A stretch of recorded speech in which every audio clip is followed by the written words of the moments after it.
is Apple technology, which is much easier than what I have, which is a little quicker.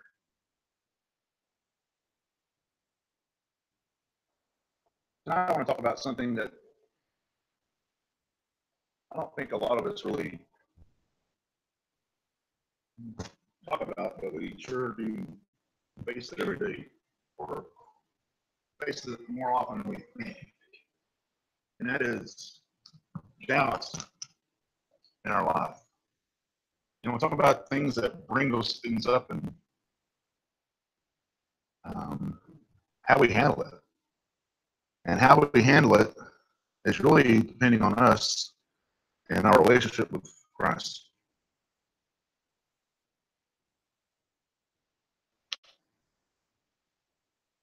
If I were to ask all of you ages 8 and up, if they have gotten through life unscathed, I imagine no one would have raised their hand in this audience.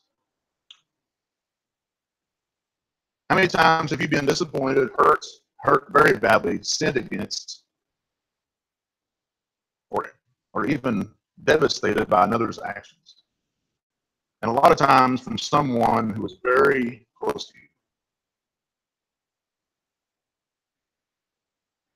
Keep that in the back of your mind.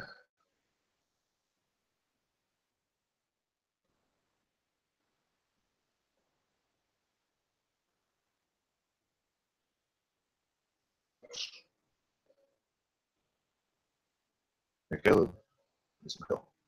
What index? Which one? The one index. Representatives.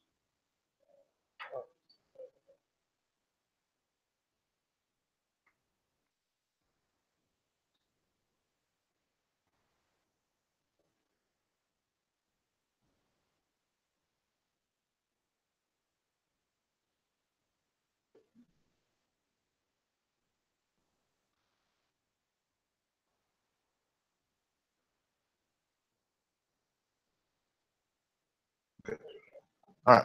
Here we go. Take 2. Now, sometimes our reality, or life as we know it, life as we experience it, is shaken. Things are not what they used to be, right? We lose our sense of normalcy. The face of Christ is where we feel the world is crashing down around us. Then we're blindsided by disappointment, loss of life, either a spouse or a child or a friend, or tragedy, and the reality is shaken.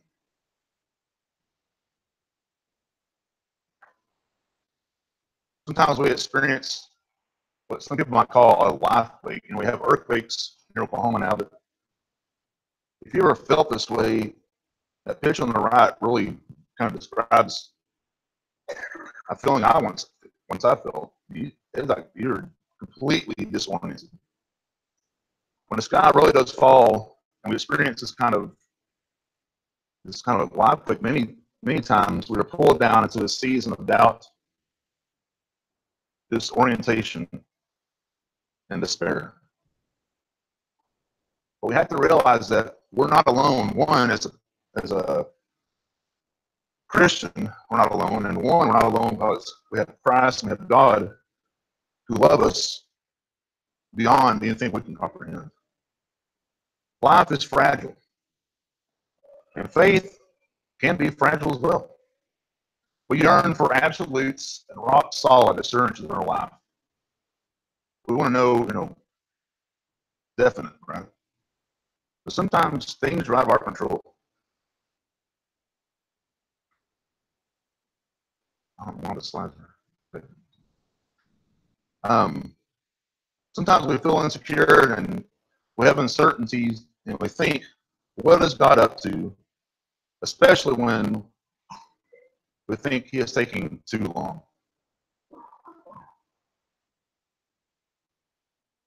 I have some questions for you that aren't the easiest to answer. And these questions aren't just for adults. These questions are for children, junior high kids, people that live on the face of the earth. Has your faith ever been challenged? Has your faith ever been broken? Have you ever felt alone and filled with fear, even while at worship is happening? Have you ever been in the midst of 100 people, 1,000 people, and you still felt alone? At some point in our lives, most of us encounter a time of deep and intense doubts. It is hard for us to separate our personal circumstances from God's love for us, but for some reason, suffering doesn't have the same impact on everyone. Suffering can actually strengthen some people's faith, while at the same time cause others to question why he would allow such pain. We'll talk about 5 reasons real quick, and we'll keep going. Ways we come into doubt. These are just 5 examples. Sometimes we limit God in our hearts and our minds. We don't see God's answering our prayers or prayers for others in our lives, and we get impatient. We're not able to reconcile the promises of God's supernatural intervention with my personal experience. I see 0 intervention, I start guessing, why am I praying? Sometimes we might think God overpromised and underdelivered. We talked about that before, I think on Wednesday night, about how we sometimes put our spouses on a pedestal that they can never achieve perfection. Another reason we doubt is because we fuse our beliefs about our earthly father with those surrounding our heavenly father. I was talking to Billy Davis at lunch one day, and we talked about people that really go after atheism. The lack of a father, either a father in their life or negligent father, really pushes them towards that. Taking that experience we had with our earthly dad, then we subconsciously project them on our heavenly father. Sometimes it's very difficult to get across God the Father to people that had a loser dad. They don't correlate it. Father, I don't mean that. Father doesn't mean love. It means something else. Next, sometimes we fall into doubt because we forget to remember, because it's easy to see the negative.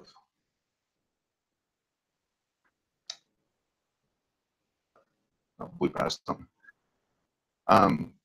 It's easy to see the negative. In 1 Samuel 7:12, it talks about Samuel took a stone and set it between Mizpah and Shin and called his name Ebenezer, for he said, so now the Lord has helped us, or the Lord has helped us this far. Have you ever sit down at home or anywhere by yourself and wrote down those times when God intervened or did something real in your life that you knew, I made it this far? Have you ever done that? I think it'll be a good thing to do. It would, I think, remind you of what God has done versus what you're rapping about all the time. I've asked Adam, I've asked Nathan to pass out handouts real fast. When you do that, you don't have to fill these out now. Just fill them out on your own time. If you have a spouse, fill these out individually, and then compare them later, and see if you something that was paramount in your life at that time matches up with him. It'd be interesting. And I know some of us are older. I don't want put the year or the month or date, but maybe the decade, right? I know how things fly. I think now, but blink in 2 weeks has passed by now. That's how fast it's getting. Ben Young said, when we are drowning in the ocean of doubts, we need to go back and remember God's help in our past. When we only dwell on the more difficult side of life, we make room for doubt to creep in. Another one, stagnation, is another reason we fall into doubt. Simply get to a place of complacency and stop growing. You know, we might say in our mind, or yeah, I understand the basis. I'm just content, you know, sort of sitting here and kick my shoes off and relax this level of faith. That's very, very dangerous to do that. But when you reach that point and storm hits your life, you are vulnerable to wavering. When something really blasts you off the face of the earth, so to speak, you won't know what to do. Or it's going to take you a very long time to realize what to do. Number 5, sometimes we doubt because no one took the time to address our questions. Perhaps you went to a church and had some legitimate questions about some things that you didn't understand, and a teacher didn't take the time to really deal with your questions or give them honest responses. Back up one. I'll give it a second. Example, a girl, a teenager, in teenager years began doubting, and the leaders in the church had no idea how to address her questions. The standard answer might have been, you gotta just believe, or just have faith and move on. She felt marginalized when they failed to take her questions seriously. It might be amazing to some of you that young folks want real answers. Answers that are thoroughly explained and not just one-liners. And it takes time. As a parent, I learned that every year my girls grow up, it takes a lot longer to explain things. Not because they're not listening. I have to really simplify some big life things to make sure they understand them. And shame on us if we've ever downplayed or marginalized a child of God's questions they need real answers to. Others may have felt like church was a place for people with strong faith and not a place of people with real doubts. You know, growing up, you always think, well, people at church, they have all the answers. I don't have the answers, but they might have been growing up. And sometimes that's not the case.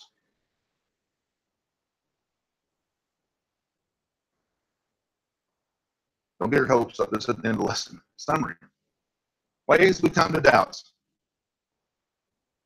There are all kinds of painful experiences that can lead to doubts. Thanks, Des. Doubt comes in all shapes, forms, and seasons of life. And there's room for doubts in the life of faith. You know, it might be you watch a loved one die of cancer. You've gone through the agony of divorce. Having your faith seemingly dismantled by a professor who appears to be an expert on religious matters. I believe that having doubts is not the problem, but it's how we process those doubts that really matters. In fact, I believe some doubt is actually healthy and helpful. There's room for doubt in a life of faith. Reframing doubt. How did doubt change my perspective? And how did doubt change your perspective? Hopefully, these are things that push you to, okay? Through doubt, I discovered real faith. I discovered grace. Again, I gained a deeper respect for friends who do not believe in God and for those who see Him in a completely different way.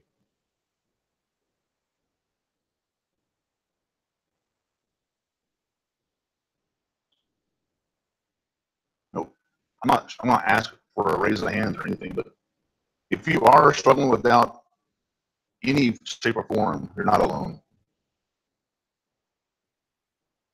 This person, Soren, had a really good quote: "Life can only be understood backwards, but it must be lived forwards." Pretty true. Sometimes people in Christianity and Church of Christ, fear of being judged by family members if they bring up what's troubling them. If they've been given one-liners, they're going to do it. We need to be aware of others in our midst who may be going through psychological pain, spiritual growth pains. Is a real thing.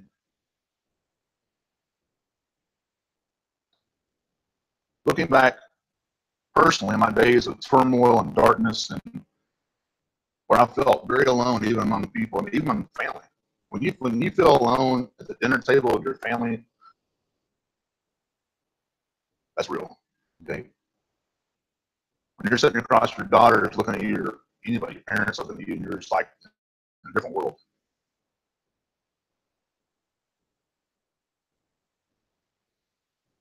And I felt crushed. But at the same time, through months and months and months and months, that challenged me, that opened new doors for me, that led me to a richer faith. And it showed me what the word hope really means.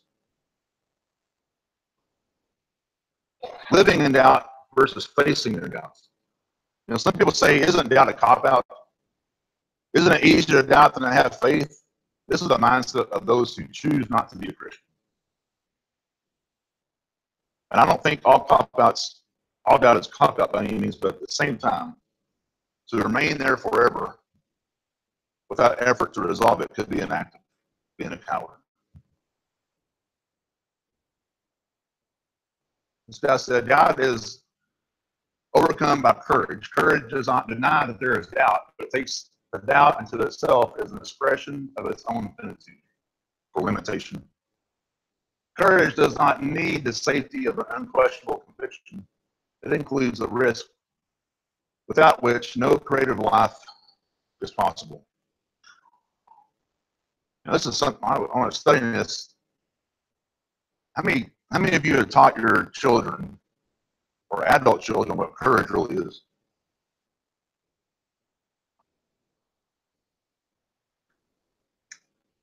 Secondly, the scars you share become a lighthouse for other people who are headed to the same rocks you did.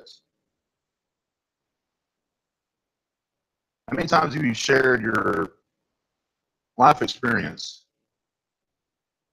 with people that were younger than you, or older, but mainly younger? And have that, and one, they have to listen, two, they have to apply it, right? But I think it does help. I'm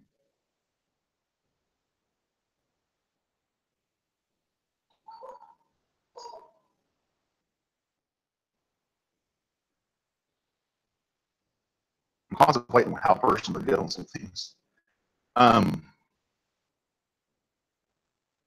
It's not easy being from a person telling somebody, this is what I went through, and this is what I faced. And yeah, I was shattered, but I got out of it. And God helped me.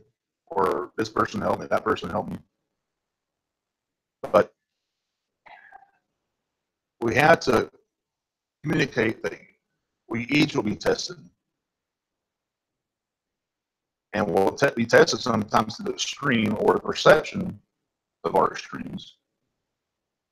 I will also tell you that the knowledge of the Bible I had instilled in me, and from my own study years before, rose to the top after a while. Even though I was beaten deep within to where I was numb months on end, something kept me going deep inside.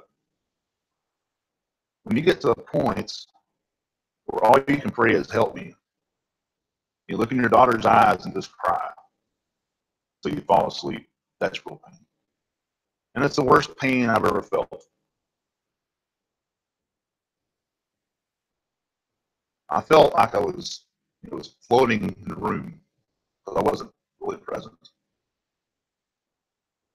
And it's amazing how your mind can take you there and leave you there for a while until you come out of it.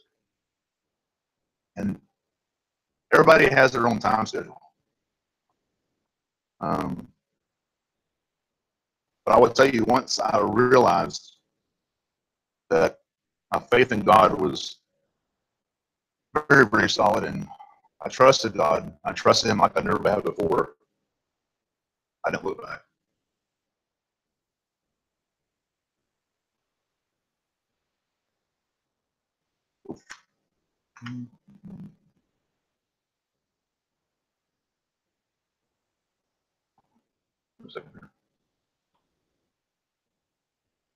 Sliding on ice. Um, this picture shows a bank, right? So just imagine the middle is ice, and the right side is grass, the left side is rocks. The rocks indicate disbelief in God. The right indicates faith in God. You know, sometimes even though we talk about life or doubts being like a life weight, sometimes it can be more than that. Doubt can be like the ice between these two banks here, right? Ice is neutral. It can slide you closer to God or slide you further away from Him. What's the opposite of love? Some might say hate. Right? What's really the opposite of love? Indifference. And in indifference is apathy. That's a part of it. What do you think the opposite of faith is?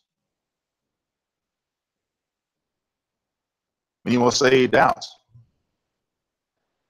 right? But isn't the opposite of faith unbelief? You don't believe at all. Building a faith. Have you ever analyzed your faith so much that you sought so many answers and challenged yourself, your mind and your heart? I could deconstruct all my previous beliefs about God that I had easily, but I could not reconstruct a meaningful, coherent set of beliefs to replace them. Does that make sense?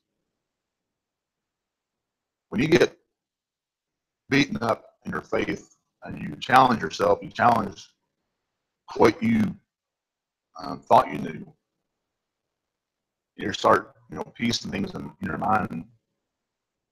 Sometimes you have to rebuild because you know more. You think of a 2-year-old, 3-year-old, you give them 10 minutes in a room and like this, right? They can deconstruct stuff very quickly. And we can deconstruct art, we can deconstruct things in our mind very fast. But thankfully, other times my doubts push me to question, to seek, strive for better answers about my relationship with God and how He operates in this world, in the universe. Doubt forced me not to settle for Sunday school answers. Not that Sunday school is bad, but Sunday school answers and an inauthentic faith. I realized that any healthy definition of faith implies doubt in the first place, meaning that I had to challenge myself. When do you think doubt first showed up in the Bible, or first showed up, period?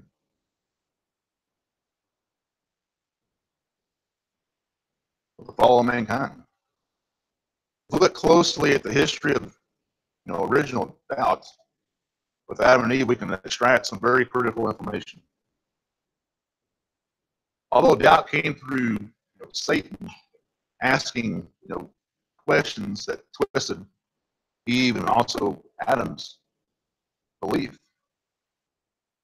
Adam and Eve had the faculties to make decisions. And at one point, they found themselves between belief in God and belief in Satan. Who are you going to believe? Right? They had to choose who they would trust. And it seems this ability to ask questions mentally or verbally was placed inside unfallen men.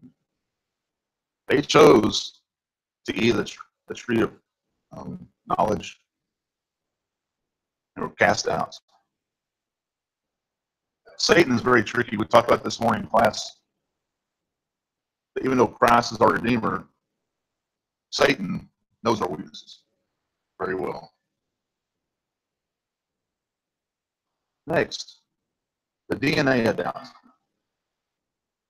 You know, two of the scripture's most famous gardens, the Garden of Eden and the Garden of Gethsemane, offer pictures of both the healthy and unhealthy effects of doubt. Now you spelled effects wrong, sorry. Doubt drove Adam and Eve to believe in Satan's lies in the garden.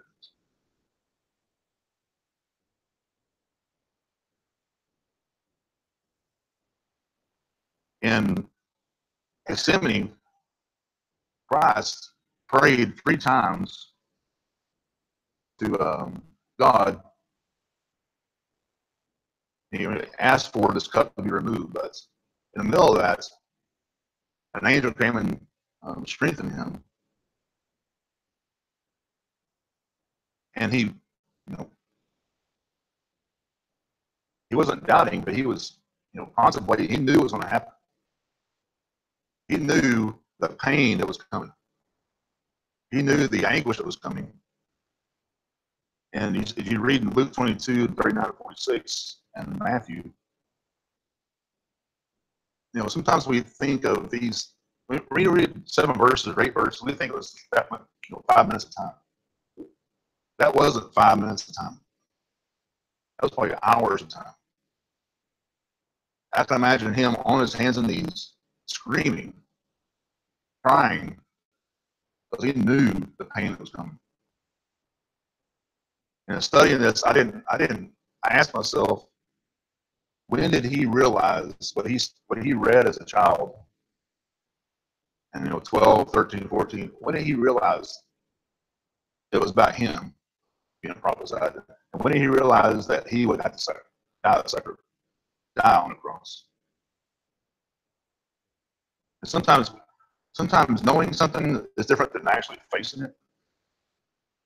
And Christ knew he was about to face the worst death you could face.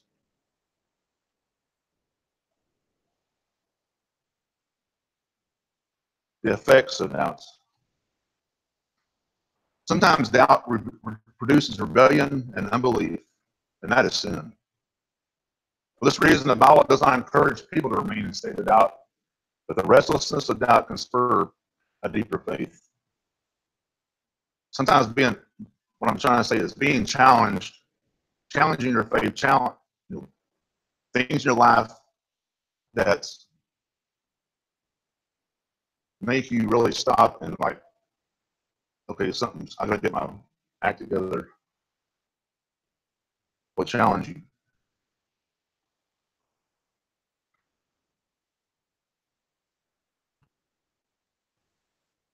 I want to stop here before we get this verse.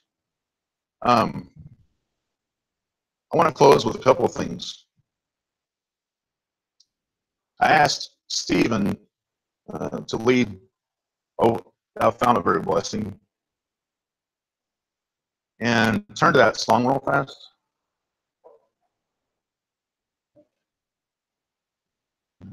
.420, I think.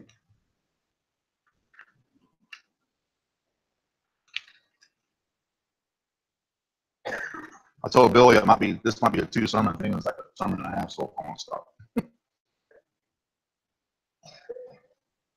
And I wanted him to sing because of verse 2, because we talked about that in this sermon, but I was reading it this morning, and verses 1 and 3 apply as well.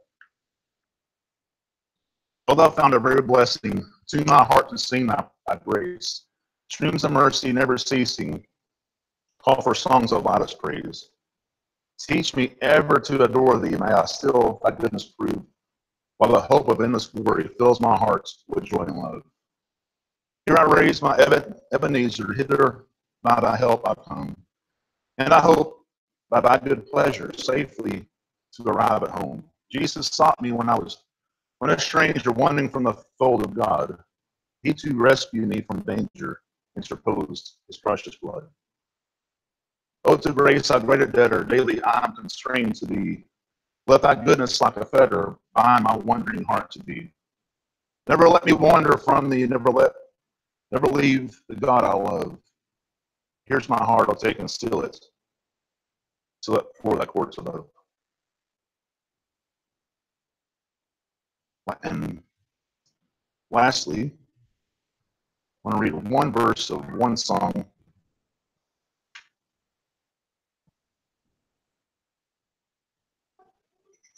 Turn to number 255.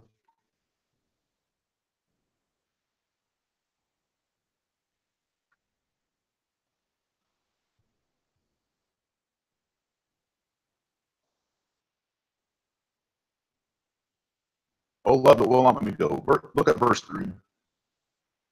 Oh, joy that seekest me through pain. I cannot close my heart to thee. I trace the rainbow through the rain, and feel the promise is not vain, that morn shall cheerless be. It is joy in your heart that will carry you through a lot of stuff in your life. But joy is a different definition of being happy. Joy is being happy and being content no matter what you're dealing with. And joy is one of the sometimes very difficult to gain as a mature Christian.